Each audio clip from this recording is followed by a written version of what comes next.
হযরত আব্দুল্লাহ বিন মাসউদ রাদিয়াল্লাহু আনহু থেকে বর্ণিত, তিনি বলেন, রাসূলুল্লাহ সাল্লাল্লাহু আলাইহি সাল্লাম বলেছেন, লাশের অনুসরণ করতে হবে, পিছনে পিছনে যেতে হবে।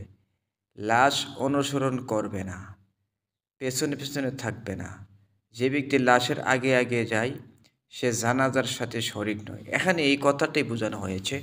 অনেকে দেখা যায় লাশ যখন নেওয়া হচ্ছে তখন দেখা যায় লাশের আগে অনেকে দৌড়িয়ে যাচ্ছে লাশকে পিছনে রেখে, কিন্তু সুন্নত হচ্ছে যে লাশ সামনে থাকবে আর মুসল্লি নামাজিরা তার সঙ্গের সাথীরা পিছনে থাকবে। এটা সুন্নতের অন্তর্ভুক্ত। এই নিয়ে অনেক হাদিস রয়েছে। আমি একটা হাদিস, শেষ হাদিসটা আপনাদের নিকট উপস্থাপন করেছি। দেখা যাক আরেকটি হাদিস আমরা কি শুনতে পাই দেখি। ইমরান ইবনে হুনাইন ও আবু বারাজাহ রাদিয়াল্লাহু আনহু থেকে বর্ণিত, তারা বলেন, আমরা রাসূল সাল্লাল্লাহু আলাইহি সাল্লামের সাথে একটি জানাজার উদ্দেশ্যে রওনা হলাম। তিনি একদল লোককে পরিধেয় বস্ত্র ছুঁড়ে ফেলে দিয়ে কেবল জামা পরিত অবস্থায় হেঁটে যেতে দেখলেন। রাসূল সাল্লাল্লাহু আলাইহি সাল্লাম বললেন, তোমরা জাহিলি যুগের রীতিনীতি অবলম্বন করছ অথবা জাহিলি যুগের কাজ করছ। আমার ইচ্ছা হয় যে আমি তোমাদের বদদুয়া করি এবং তোমার চেহারা বিকৃত আকৃতি পরিবর্তন হয়ে যাও। রবি বলেন, তারা তাদের কাপড় পরিধান করল এবং আর কখনো অনুরূপ করেনি।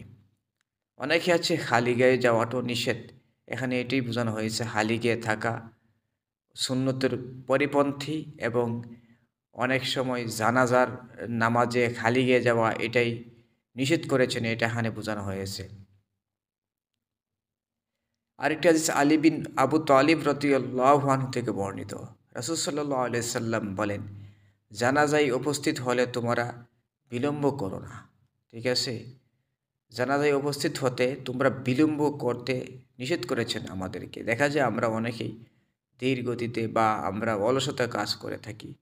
আরেকটি হাদিস দেখা যায় কি বলতেছে, আবু বুরদাহ থেকে রাদিয়াল্লাহু আনহু থেকে বর্ণিত, আবু মুসা আল আশআরী রাদিয়াল্লাহু আনহু মৃত্যুর উপস্থিত হলে তিনি ওসিয়ত করলেন, তোমরা আমার লাশের সাথে আগুন নিয়ে যেও না।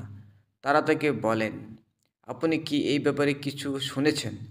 তিনি বলেন, হ্যাঁ, আমি রাসূল সাল্লাল্লাহু আলাইহি সাল্লামের কাছ থেকে শুনেছি। অনেকে এরকম আছে যে আগুন জ্বালানো বা এরকম একটা রীতিনীতি ছিল জাহিলি যুগে, বা জাহিলি যুগেরাও কেউ মারা গেলে তখন তারা আগুন নিয়ে যাইতো, বিলাপকারী মানুষ কান্দনরত অবস্থায় রাস্তা দিয়ে যেত। এরকম অবস্থায় পরবর্তীতে আল্লাহ রাসূল সাল্লাল্লাহু আলাইহি সাল্লাম ইহা নিষেধ করে দিয়েছেন। এখানে এটাই বোঝানো হয়েছে। আরেকটি হাদিস হচ্ছে আবু হুরায়রা রাদিয়াল্লাহু আনহু থেকে বর্ণিত, নবী সাল্লাল্লাহু আলাইহি সাল্লাম বলেন, 100 মুসলমান কারো জানাজায় সালাত পড়লে তাকে ক্ষমা করা হয়। সুবহানাল্লাহ।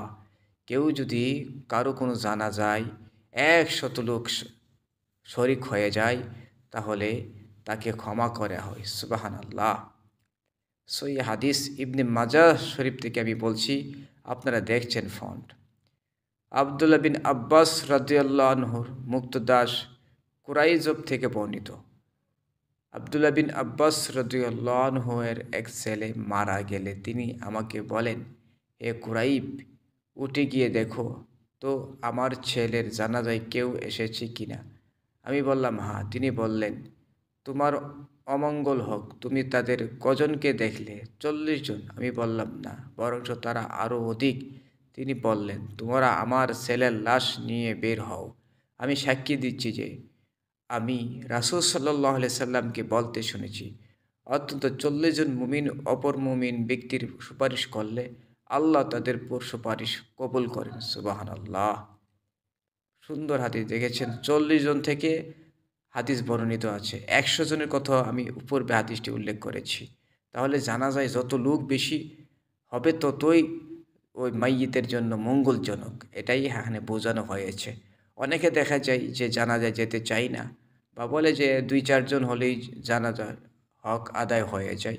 কিন্তু এটা তার ব্যক্তিগত মতামত। কিন্তু সওয়াবের দিক থেকে মাইয়িতের উপকারার্থে জানাজার মধ্যে যত বেশি মানুষ শরিক হবেন ততই তার মঙ্গল, ততই তার আমল বৃদ্ধি হবে।